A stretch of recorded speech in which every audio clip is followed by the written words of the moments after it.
말씀은 신약 성경 갈라디아서 6장 6절에서 10절입니다. 신약 성경 309페이지입니다.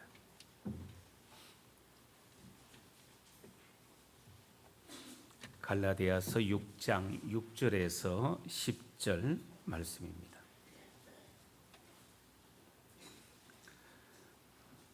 제가 말씀을 받들어 읽겠습니다.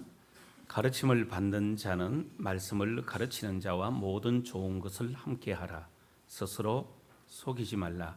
하나님은 업신여김을 받지 아니하시나니 사람이 무엇으로 심든지 그대로 거두리라. 자기의 육체를 위하여 심는 자는 육체로부터 썩어질 것을 거두고 성령을 위하여 심는 자는 성령으로부터 영생을 거두리라. 우리가 선을 행하되 낙심하지 말지니 포기하지 아니하면 때가 이름에 거두리라. 그러므로 우리는 귀에 있는 대로 모든 이에게 착한 일을 하되 더욱 믿음의 가정들에게 할지니라. 아멘. 할렐루야. 찬양대 하나님께 찬양드리겠습니다.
천지 창조 이후로 제일 은혜롭고 힘있고 남성 파트가 너무 좋습니다.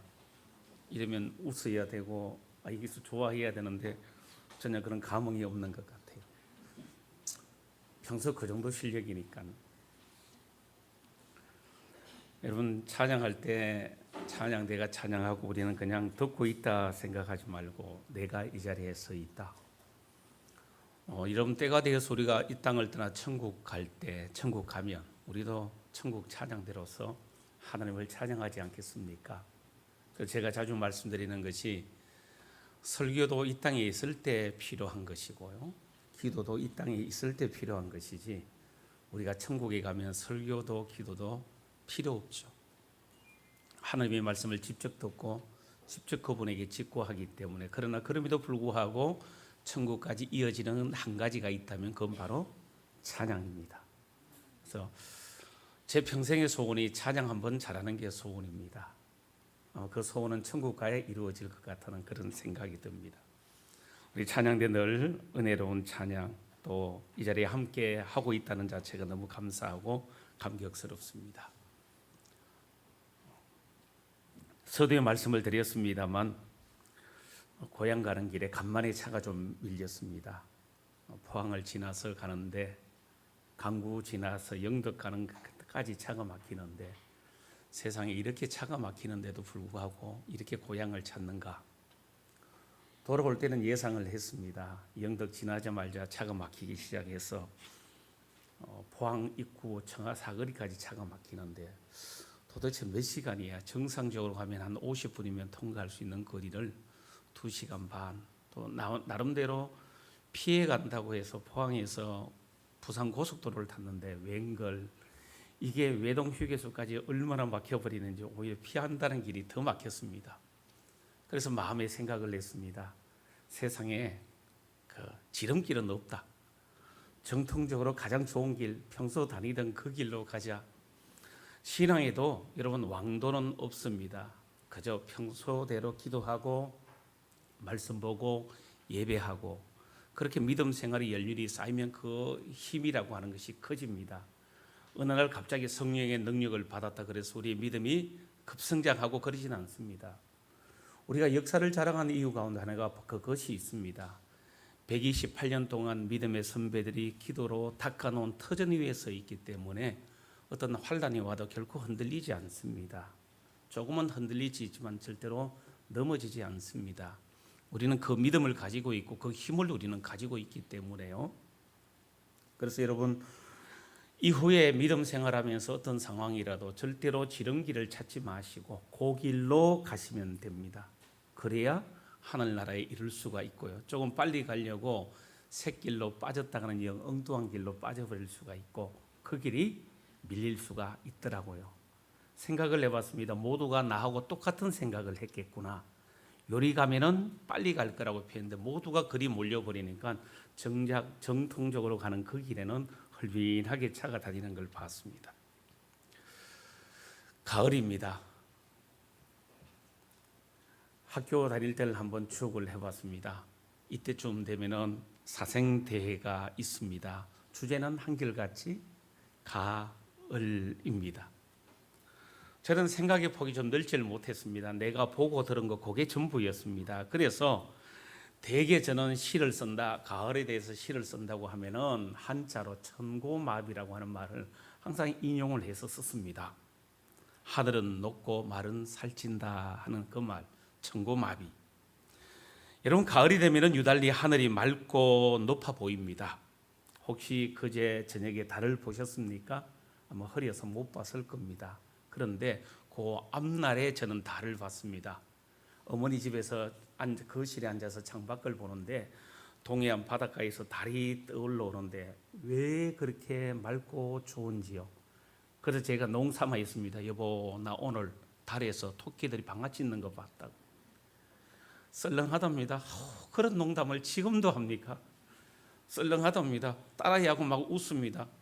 아니 가만히 보니까 달에서 토끼가 방아를 찧고 있는 거 나는 봤거든요. 너무너무 밝고 날이 맑았어. 구름 한 점이었고 동해안 바다에서 떠오르는 달을 보는데 그게 너무너무 좋았습니다. 그래서 우리는 가을이 되면은 가을 하늘을 봅니다. 오늘도 여러분 예배 마치고 나가서 하늘을 한번 쳐다보십시오. 야, 이게 가을 하늘이구나. 혹시 뭉게구름이 떠다니면 이야 멋지다. 쪽빛 하늘에 하얀 뭉게구름이 되어서 이게 완전 한 폭의 그림 같아. 맞습니다. 그렇게 보입니다. 이제는 나무들도 단풍 들기 시작을 했고요. 바람도 선들선들한 바람이 불어서 햇빛은 따갑지만 그늘은 서늘하니까 이건 나락이 있기에 참 좋은 날씨구나. 곡식 있기에 좋은 날씨구나. 이걸 다 생각을 합니다. 그런데 가을에 말의 털결이 윤이 나고 살이 찐다. 천고마비, 하늘은 높다는 사실은 우리가 잘 알고 있는데 말이 살찐다는 걸 여러분 정말 이걸 보았습니까? 보시려면 내일이라도 저기 위드 찻집에 가시면 옆에 말이 있으니까 한번 보실는지 모르겠습니다. 보지는 못했습니다. 그런데도 불구하고 하늘에 대해 가을에 대해서 말하라면 천고마비, 하늘은 높고 말은 살찐다. 하늘은 높고 말은 살찐다. 그런데 이 말의 유래를 한번 찾아보니까 이렇습니다. 옛날 중국에 북방에 사는 흉노족이 살고 있습니다. 그런데 이들은 말이 살찌는 가을만 되면은 말을 타고 중국으로 쳐들어와서 전쟁을 자꾸 일으키는 겁니다. 그래서 이 흉노족을 막기 위해서 한 황제가 성을 쌓는데 그 성이 바로 만리장성입니다. 혹시 중국 가셔서 만리장성에 올라가시거들랑 야 크다 하지 마시고 이 성이 왜 쌓게 되었는지 만들어지게 됐는지 그 유래를 한번 생각을 해보십시오. 그래서 그 당시 고대 중국인들은 가을이 되면은 추수의 즐거움보다도 흉노족들이 쳐들어와서 약탈을 하기 때문에 공포의 계절이었습니다. 자, 우리는 풍성한 추수의 기쁨을 나누는 그런 계절이 바로 가을입니다. 그런데 어떤 한쪽에서는 가을이 되면 말이 살찌니까 그 살찐 말을 타고는 침략을 해서 약탈을 해가는 흉노족 때문에 고대 중국인들은 가을만 되면 두려운 겁니다. 왜? 흉노족이 또 쳐들어올 것 같아서. 여러분, 인간은 살아가면서 계절이 주는 교훈을 느끼며 살아갑니다. 봄이 되면은 매서운 추위와 칼바람을 견디는 보람이 있게 새싹이 나고 꽃이 피는 따뜻하고 아름다운 계절로 우리는 기억을 합니다. 여름이 되면 만물이 힘을 얻고 곡식을 성장케 하는 역동적인 계절로 우리는 여름을 느끼고 있습니다. 가을이 되면 추수하는 기쁨의 계절로, 겨울이 되면 추위를 생각하는 것이 아니라 거두어 들인 것을 나누는 여유로운 계절로 우리 조상들은 생각을 했습니다. 참고로 저는 봄, 가을을 좋아해서 가을을 많이 탑니다. 지금 마음이 생숭생숭해서 시간만 있으면 그냥 차 몰고 산골로 한번 들어가 보고 싶은 그런 마음. 좋은 찻집이 있거든 불러내서 차 한잔 사주시면 나는 절대로 사양하지 않고 따라갈 정도로 저는 가을을 너무너무 많이 타요. 지금부터가 이제 큰일 났습니다. 앞으로 2달 동안은 싱숭해서 그저 나가고 싶어지고 돌아다니고 싶어지고 그냥 가다가 하늘 바라보면서 눈물 찡긋 한번 흘리고 보기와는 전혀 다른 저의 마음을 여러분이 어떻게 알겠습니까? 그래서 사람은 절대로 외모로 보지 말고 그 마음속을 들어가서 보라고 하는 말이 여기서 나온 말 아닙니까? 제가 보기보다도 심성이 여리고요 감성적이거든요. 집사람은 하늘이 뭐 그렇다고 나가면은 힘들고 돈 드는데 그냥 집에서 앉아서 있고 집에서 커피나 내려 먹지. 너무나 현실적이지만 저는 커피 한 잔에 10,000원이든 20,000원이든 그것이 좋으면 나가서 마시는 그런 스타일요. 저는 그래서 계절의 변화를 너무너무 좋아합니다. 그 가운데 하나가 양복이 바뀌잖아요. 봄에 있는 양복이 따로 있고 여름에 있는 양복이 있고 가을에 있는 양복이 있고 겨울에 있는 양복이 있는데 양복을 바꿔 입을 때 그때 그 기분은 저는 정말 좋습니다. 계절을 실감을 합니다. 그런데 너무너무 걱정됩니다. 이제는 봄, 가을이 없어지는 것 같은. 지난주까지만 해도 제 방에서 에어컨을 켰는데 이번 주부터는 그게 켜지 않고 지난주부터 전기장판 켜고 주무시는 우리 권사님들, 집사님들 계절에 참 민감하신 분들입니다. 계절을 느끼며 사는 거죠. 우리 민족들이 이 계절에 대해서 얼마나 민감했는지요. 한 산의 이름을 보면서 저는 느껴봅니다. 이 산이 어떤 산인지 여러분 한번 맞춰보십시오. 여름에는 복례산이라고 부릅니다. 가을에는 풍악산이라고 부릅니다. 겨울에는 계골산이라고 부릅니다.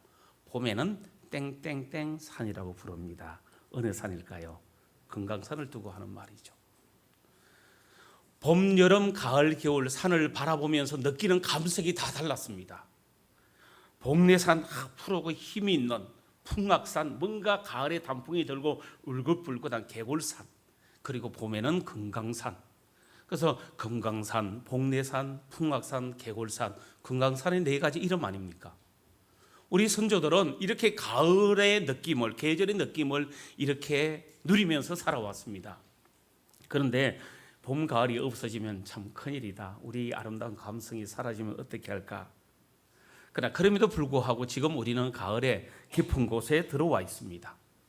가을은 열매 맺는 계절이다. 어느 누구도 여기에 대해서는 이 일을 달지를 않습니다. 창세기 8장 22절에 보니까 땅이 있을 동안에는 심음과 거둠이 밤낮 쉬지 아니하리라. 땅이 있는 동안에는 씨 뿌리는 것 거두는 것이 결코 쉬지 않는다 그랬습니다. 전도서 3장 2절에도 심을 때가 있고 심은 것을 거둘 때가 있다고 했습니다. 여러분 그렇습니다.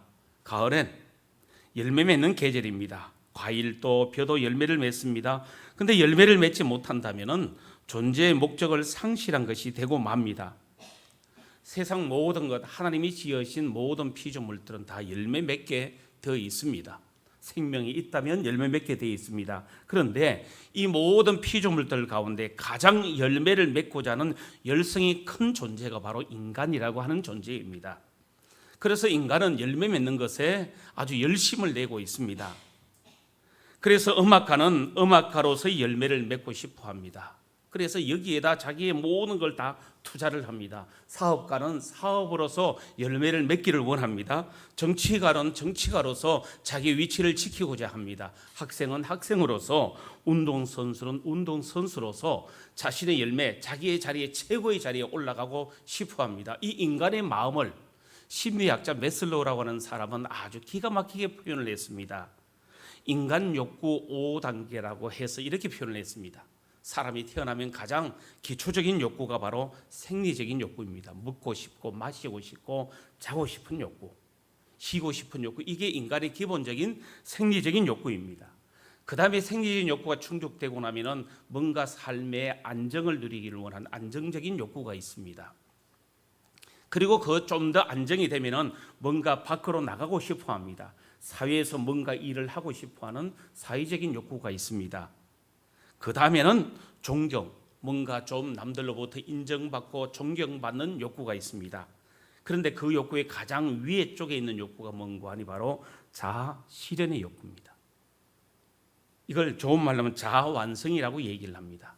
여러분 대체적으로 남자들에게서 이런 현상이 많이 나타납니다. 뭔가 사회적으로 성공을 거두면 그 다음 마지막으로 가고 싶어하는 곳이 바로 그곳입니다. 그곳에 올라가면 모든 걸 이루었다고 생각을 하는데 정작 돌아보면 아무것도 아닌 것을 말입니다. 여러분 그렇다면 이걸 신앙인들에게 가지고 와서 봅니다. 여러분 신앙인들도 신앙인으로서 최고의 열매를 맺고자 하는 열심이 있지 않습니까? 어쩌면 하나님과의 관계에서 아름다운 열매를 맺기 위해서 더 기도의 자리에 들어가는 사람들이 있는가 하면 하나님의 뜻을 알고자 말씀 속으로 들어가는 사람들이 있죠. 하나님이 우리에게 말씀하신 대로 믿고 행하라 했으니까 삶으로서 그걸 나타내려고 노력하는 사람들도 있죠. 어떤 사람들은 직분에서 최고의 열매를 얻기 위해서 노력하고 애쓰는 분들이 많죠. 여러분 이건 분명히 영광스러운 건 틀림이 없습니다. 여러분 이것도 없으면 어떻게 신앙을 하겠습니까? 여러분 그렇습니다. 가을이면은 열매를 거두는 계절입니다. 그런데 옛날에 있었던 이 얘기 가운데요 한 이야기입니다. 아마 우리 연세 드신 분들은 이 이야기가 이해가 될 겁니다. 한 농부가 있었습니다. 어느 해 가을입니다. 대풍이 들었습니다. 그래서 3년 동안이나 놀고 먹을 만큼 많은 것을 거둬들이게 되었습니다. 아마도 성경에 보니까 한 부자가 추수를 하고 거둬들이고 난 다음에 자기 배를 두드리면서 내 영혼아 먹고 마시고 쉬자. 그때 주님 말씀하시기를 어리석은 자여 너 영혼을 거두어 가버리면 너가 가지고 있는 그것이 누구 것이 되겠느냐. 어리석은 그 농부를 책망한 예수의 말씀을 한번 기억을 해봅니다. 이 농부도 곡식 창고 가득 찼습니다. 3년 동안 놀고 먹었습니다. 3년이 놀고 나니까 쌀통에 쌀이 비게 됩니다. 농부는 다시 농사를 지으려고 덜러 나가봤습니다. 이미 논밭에는 잡초가 우거져서 다시 일구느라고 손에 피가 나도록 일을 했습니다. 그리고 가까스로 논밭을 일궜습니다. 그리고 거기다 씨를 뿌렸습니다. 그런데 분명히 가을에 결실이 있어야 되는데 하나도 결실을 하지 못했습니다. 원인을 찾아보니까 3년 동안이나 묵혔던 씨앗에 바구미가 썰어서 싹이 나질 않은 겁니다. 그냥 전해오는 야사의 한 이야기입니다. 이걸 제가 성경으로 한번 찾아봤습니다. 시편 126편 5절과 6절에 이렇게 말씀하잖아요. 눈물을 흘리며 씨를 뿌리는 자는 기쁨으로 거두리로다. 울며 씨를 뿌리러 나가는 자는 반드시 기쁨으로 그 단을 가지고 돌아오리로다. 수고하지 않고 거둘 수 있는 것은 하나도 없습니다. 그리고 이 수고를 멈출 수는 없습니다. 신앙이 올라가는 데는 수년이 걸리지만 신앙이 꺾이는 데는 일순간이라는 것을 우리가 많이 보지 않습니까?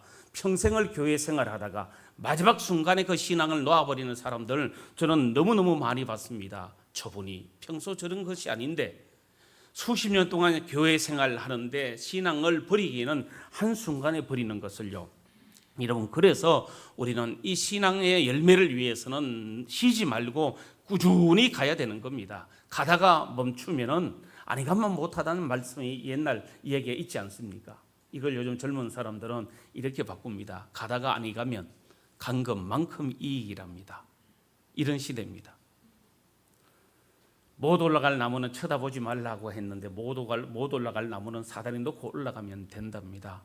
저는 좋은 생각이라고 생각을 해요. 못 올라갈 나무는 사다리 놓고 올라가면 됩니다. 포기하지 말라는 얘기죠. 여러분, 어느 일을 하더라도 그 일을 쉬지 않고 꾸준하게 그 일을 감당을 해야 됩니다. 교회 봉사도요, 하다 멈췄다가 다시 하려면 그것이 얼마나 힘들고 어려운데요. 운동하는 사람들도 운동을 계속하다가 잠시 쉬었다가 다시 운동하면 너무너무 힘든다고 그런 얘기를 합니다. 여러분, 그렇습니다. 가을에 추수를 위해서, 결실을 위해서는 쉬지 말고 땀 흘리면서 나가십시다. 그러기 위해서 여러분 오늘도 이 자리에 나와 있는 것 아닙니까?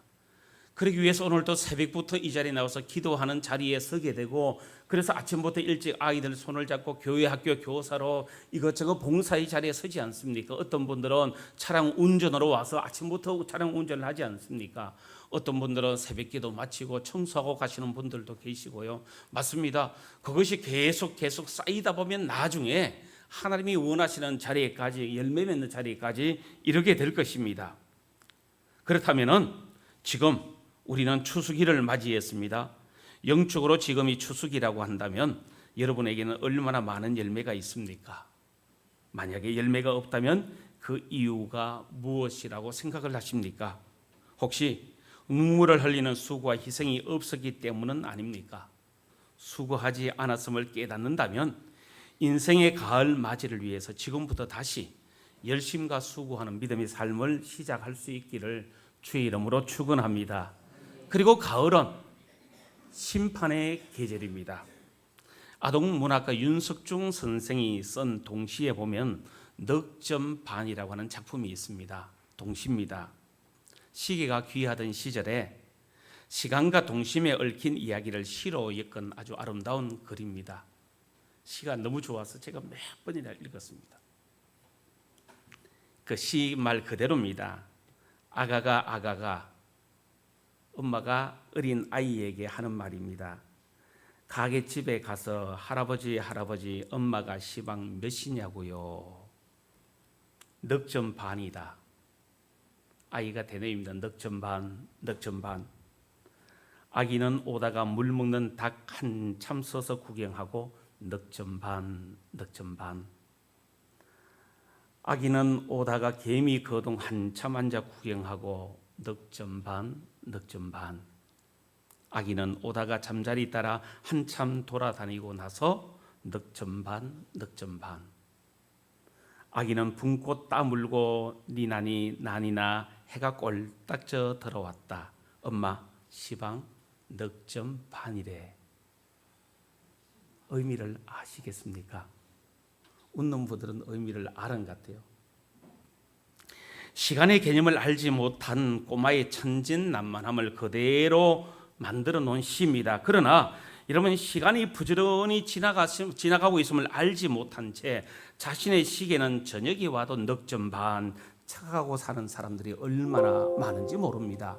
우리 좀 전에 10편, 90편을 낭독하지 않았습니까? 사람이 강건하면 70이고 80이라도 그 시간은 속히 날아간다. 모세의 시 아닙니까? 저는 개인적으로 이 시가 성경 전체에서 가장 먼저 쓰여진 성경이라고 저는 보고 있습니다. 모세가 하나님의 부름을 받았을 때 쓴 시가 바로 시편 90편입니다. 창세기는 그 이후에 출애굽한 지 2년 만에 시내산에 도착했을 때 썼기 때문에 성경 전체에서 가장 먼저 쓴 성경이 바로 시편 90편이라고 저는 믿고 있습니다. 여러분, 거기에 나오지 않았습니까? 사람이 강건하면 70이고 80이라도 이 시간은 신속히 날아간다 그랬습니다. 신속히. 또 다른 성경은 인생을 두고 말하기를 일시간이라고 얘기를 했습니다. 불교에서는 더 짧은 시간을 얘기를 합니다. 불교에서 쓰는 말입니다. 찰나, 눈 한번 깜짝이는 사이에 인생이 지나가 버린다. 여러분, 시간은 멈추지 않고 도로 흘러가고 있습니다. 그래서 연세 드신 어르신들 가요 가운데 고장난 벽시계, 그 노래 한번 나중에 찾아서 들어보십시오. 가슴이 울렁울렁 눈물이 빙 돕니다. 어른들, 연세 드신 어르신들, 저 벽시계는 고장나서 그대로 시간이 멈추고 있는데 왜 인생의 시계는 고장도 나지 않고 자꾸 흘러가노? 그걸 인생이 무상함을 노래한 시가 바로 고장난 벽시계라는 시입니다. 한번 제가 불러드릴까요? 고장난 벽시계는 내 인생의 시계는 고장도 나지 않네. 여러분, 시간은 내가 뭘 하든지 흘러가게 되어 있습니다. 이 시간의 흐름에 대해서 남자분들은 군대에서 하는 말들 있지 않습니까? 국방부 시계는 흘러간다고요. 국방부 시계는 흘러간다.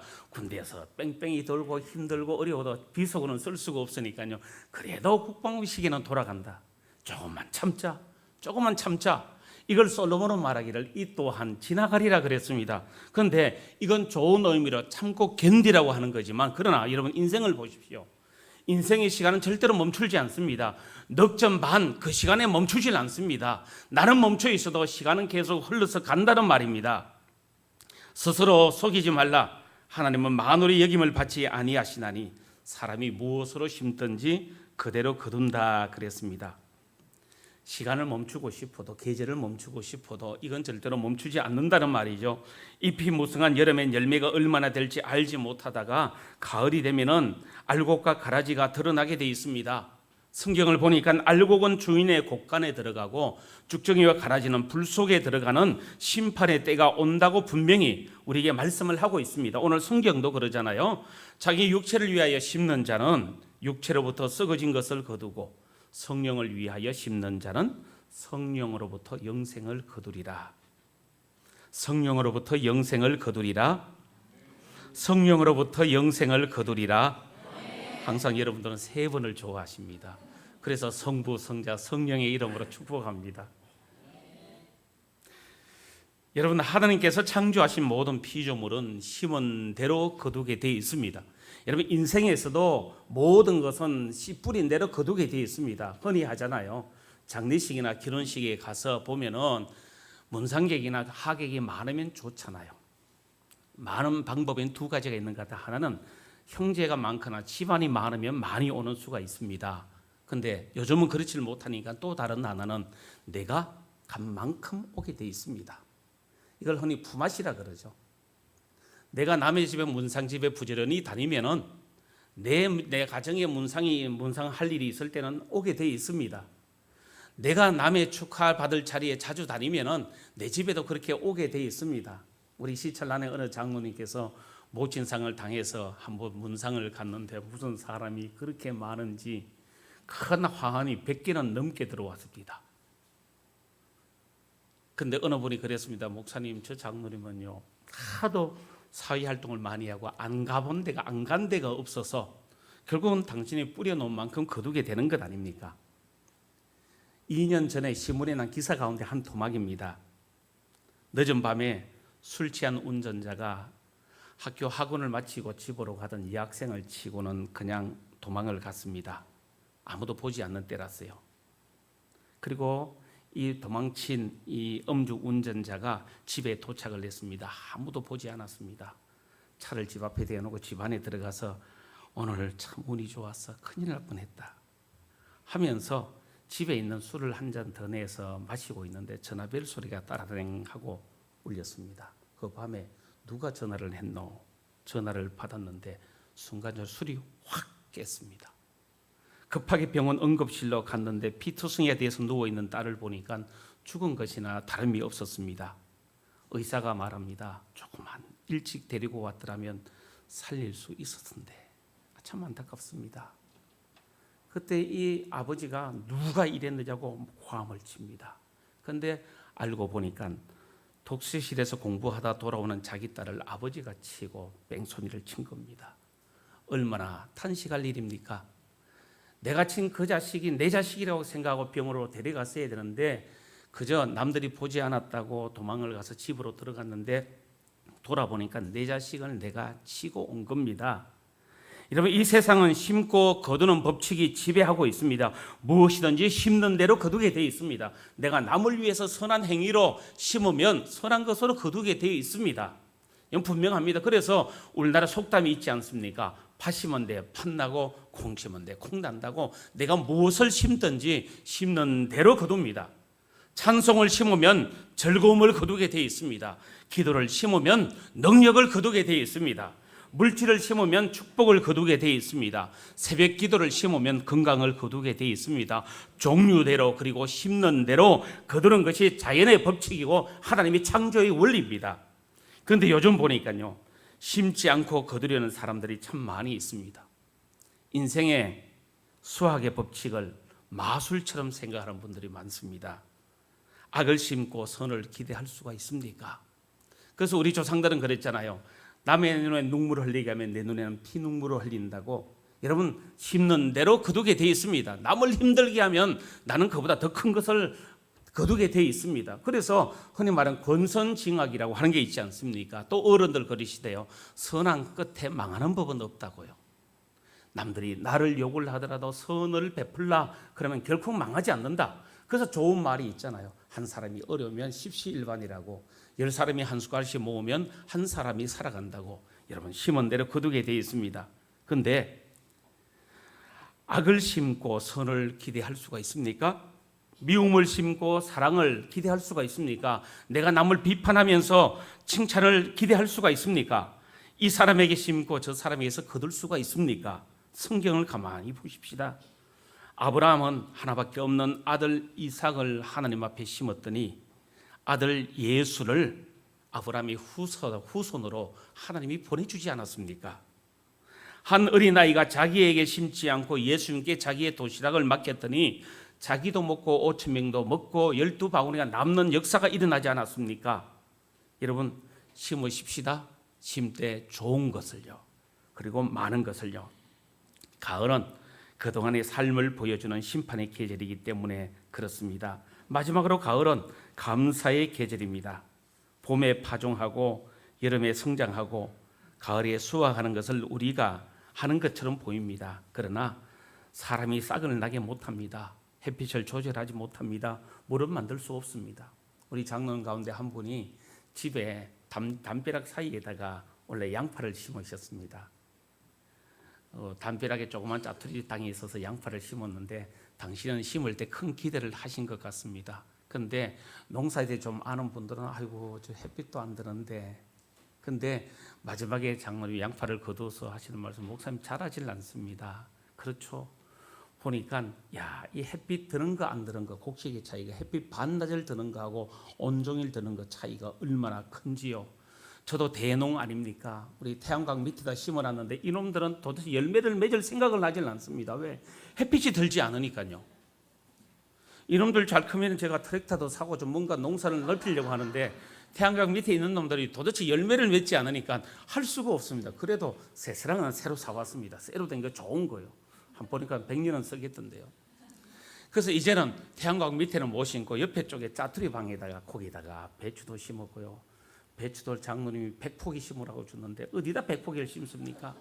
그래서 25, 30포기 심고 나머지 다 나눠줬는데 벌레가 있는데 장모님 약을 좀 쳐주세요. 내가 쳐줄게요. 근데 하루 이틀 지나는 사이에 벌레가 다 먹길래 제가 급해가지고 살충제를 가져가 얼마나 쳤는데 이놈들 다 타 죽어버리고 말았습니다. 이제 그러고 보니까 집사람이 화를 벌어내는 겁니다. 그 살충제를 그리 치냐고. 그래서 그럼 당신이 치든지 하고 놨더니만 나중에 안 되는지 그 배추 사이사이에다 무를 다시 심어놨습니다. 무를 얼마나 심어놨는지 거기다 시금치도 심고 상추도 심어놨는데 아마 올해는 거둘 게 많을 것 같습니다. 무가 이제 싹이 났습니다. 거둘 때가 됐는데 이제 싹이 났습니다. 참 재미가 있습니다. 별것 아닌 것 같은데 햇빛이 1시간 드는 작물하고 2시간 드는 작물 성장의 차이가 다르잖아요. 이걸 여러분 사람이 우리가 농사를 짓는다고 해서 우리가 짓는 건 아니잖아요. 하늘이 허락하지 않으면 하나님이 허락하시지 않으면 할 수가 없잖아요. 그래서 시편 기자들은 그러죠. 내가 산을 향하여 눈을 들리라. 나의 도움이 어디서 올꼬? 나의 도움이 천지를 지으신 여호와에게서로다. 할렐루야. 모든 육체에게 식물을 주신 이에게 감사하라. 그 인자심이 영원함이로다. 여러분 가을에는 감사를 실천하는 계절입니다. 모든 감사보다도 더욱더 귀한 것은 예수님의 이름으로 구원받은 것, 그리고 지금도 나와 함께 하시고 우리를 천국으로 인도하실 그 하나님을 노래하고 감사하는 이 계절이 되시기를 주의 이름으로 축원합니다. 서펄전 목사님이 유명한 한 말씀요. 촛불을 보고 감사하면 전등불을 주시고, 전등불을 보고 감사하면 달빛을 주시고, 달빛을 보고 감사하면 햇빛을 주시고, 햇빛을 보고 감사하면 천국을 주신다 그랬습니다. 작은 것에 감사할 줄 아는 사람에게 하나님이 큰 것을 주신다는 거죠. 그런데 우리를 돌아봅니다. 하나님은 심고 거두는 법을 우리에게 가르쳐 주셨지만 우리는 심지 않고 거둘 수 있는 법을 더 좋아합니다. 하나님은 수고의 떡, 심은 만큼 거두는 법을 가르쳐 주셨지만 우리는 적게 심고 많이 거두는 법을 알고 싶어 합니다. 하나님은 좋은 것을 심고 좋은 것을 거두라고 하셨는데 우리는 대충 심고 좋은 것을 거두려고 하는 그런 좋지 못한 기대를 가지고 있습니다. 하나님은 심은 후에 때가 될 때까지 기다렸다가 거두는 법을 우리에게 주셨는데 우리는 심는 즉시 거둘 수 있는 법을 좋아하고 그것을 찾으려고 합니다. 그러다 보니까 그러지 못하기에 낙심하게 되고 실망하게 되는 것을 많이 보지 않습니까? 여러분 믿음이 좋다는 것은 하나님의 법을 알아가는 것입니다. 하나님의 법과 사람의 생각은 이렇게 다르기 때문입니다. 말씀을 정리합니다. 가을을 맞아서 신앙과 육적인 삶의 열매가 있습니까? 아주 없지는 않습니까? 있어도 조금 있습니까? 심지 않고 거두기를 바라던 잘못을 회개하고요. 적게 심고도 많이 거둘 수 있기를 바라던 욕심도 내버리고요. 심은 즉시 거둘 수 있다고 하는 조급함도 내버리십시다. 심은 자만이 거둘 수가 있고 심은 것만큼 거둘 수가 있고 심은 후에야 비로소 거둘 수 있다는 하나님의 법칙을 알고 이 계절 가을을 맞이하고 인생의 계절 가을이 오기 전에 이 법칙에 따라서 하나님 앞에 심는 믿음의 삶을 살아갈 수 있기를 주의 이름으로 축원합니다. 하나님 감사합니다. 감사합니다. 하나님은 분명히